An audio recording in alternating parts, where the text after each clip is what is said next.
Hello everyone, my name is Akash Parik and in today's video we are going to solve a question which appeared in GATE 2016 and the question is from C programming. So in this question we have two functions, a main function and a function f, and we have to find the output of the function. So first we have I equals to 5, so we will make all this variable in a memory.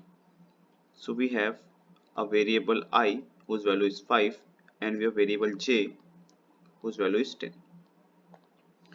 and a function is called f. So in this function we pass the address of I and the value of j. So we pass the address of I and value of j. So in p, so p is a pointer variable which points to a variable whose memory contains an integer element, and this p, so I, the address of I is coming into p, so p is pointing to I, so I is here and also p is here, and j, so the value of j, that is 10, came into m, so there is a variable m also which has value 10. And now in this function what we do is that we increment m by 5, so m will increment to 5 and it will become 15, so m is incremented to 5.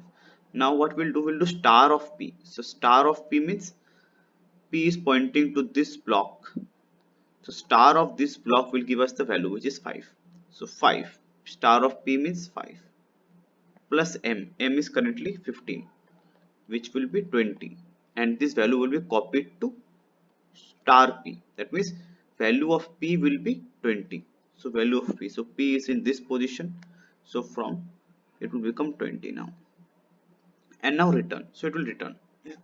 So when it returns, this is the memory, this is how the memory looks like.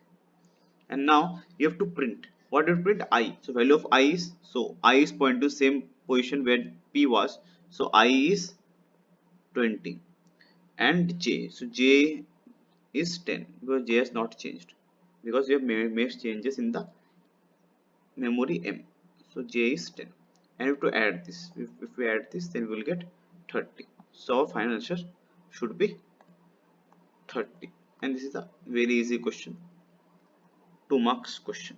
Thank you very much.